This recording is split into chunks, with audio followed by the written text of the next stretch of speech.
Can you see the shrimp boat out there? Way up in the distance?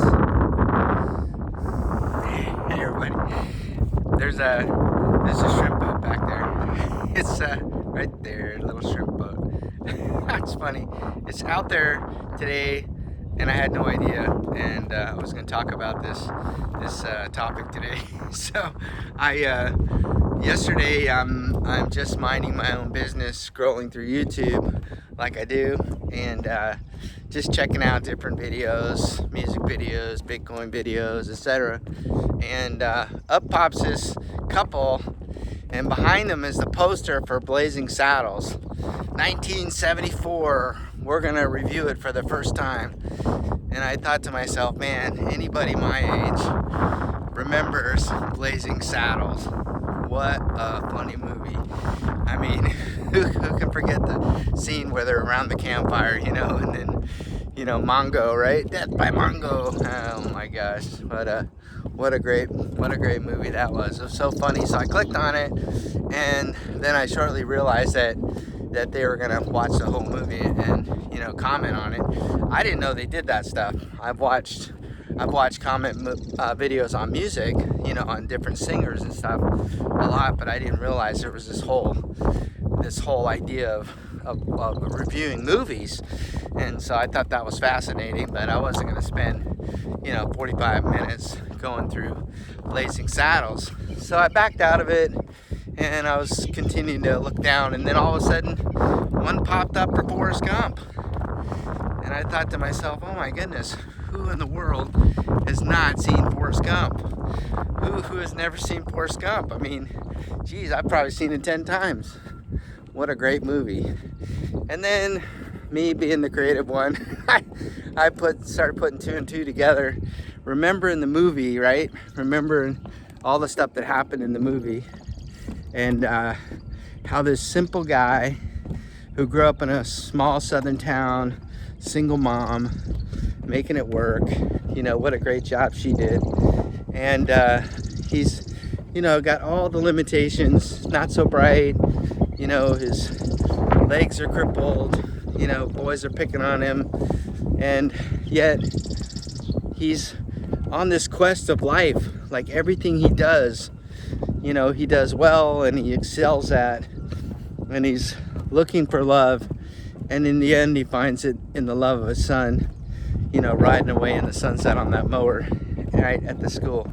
But he didn't know he didn't know half the things that were going to happen to him, by circumstance or by luck. And so I asked myself, would Forrest Gump, would he buy Bitcoin, or would he own Bitcoin?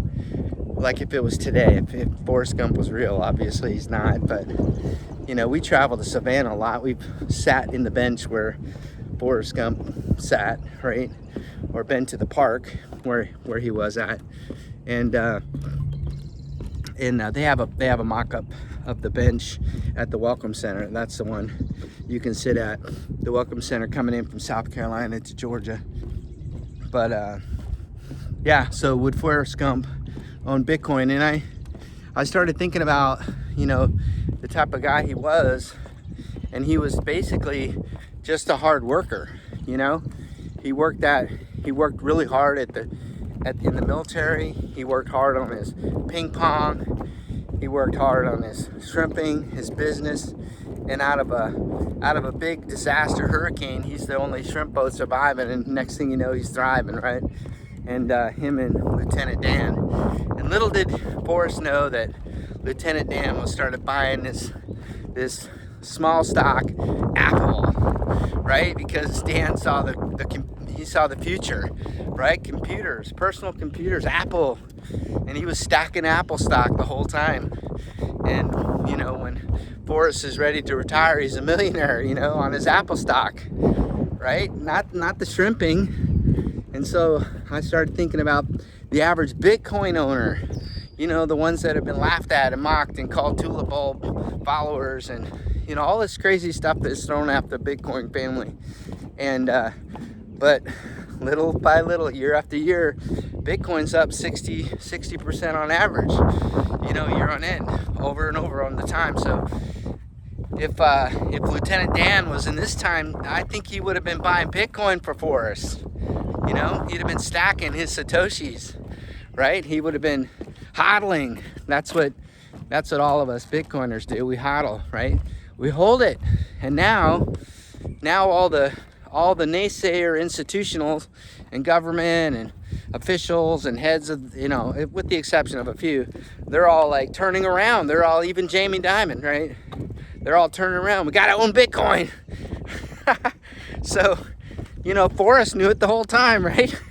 I'm pretending. But, you know, if we're Forrest Gump, we're just working our daily lives and we're just buying a little and hodling every week, right? Getting our little account, or, you know, however we're doing it. And, yeah, so I want to think that probably Lieutenant Dan would have done it.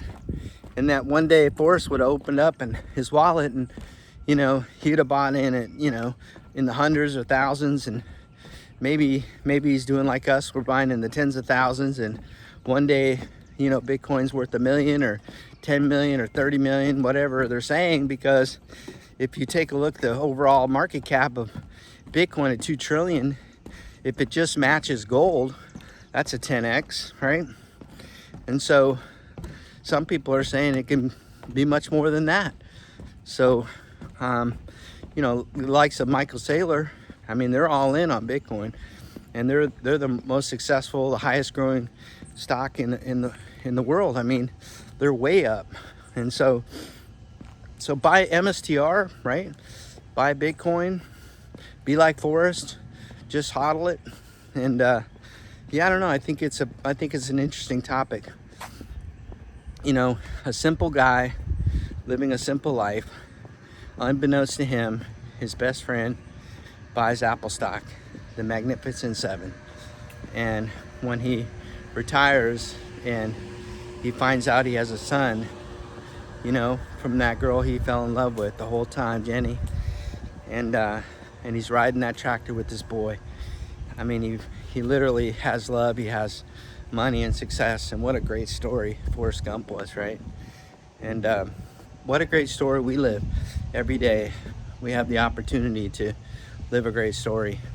So for all of my 30-day challenge folks out there trying to get fit and live a better life, and, you know, doing your walking, doing your push-ups, sit-ups, squats, all that stuff, you're working it. You're watching your food. You're staying away from sugar. You're doing all these things to live a better life. And I would encourage you, if you've never looked into it, I'm not a financial advisor, but if you never looked into it, maybe start researching it. There's a cool book I read called Bitcoin Standard. It's a great book. That'll give you an idea of what it is. There's lots of other resources out there. I mean, you can watch videos on it all the time. There's guys who actually are serious about the topic much more than I am. I'm a casual observer and a participant, but I'm certainly no master expert, and I don't pretend to be. But I do think it's valuable. I think it's, you know, this whole idea of digitizing the financial services market onto the back of the rails of Bitcoin is a real thing. It's happening. And so anyway, consider liking my channel, consider subscribing, you know, consider commenting. Let me know what you think. Do you think Forrest would have owned Bitcoin? Do you think Lieutenant Dan would have bought it if he was around today? Let me know what you think. And again, it's just lighthearted, guys. I'm not, you know, I know that Forrest Gump isn't real. But anyway, I think it's a fun topic. I hope y'all are doing well. God bless you. Enjoy your day.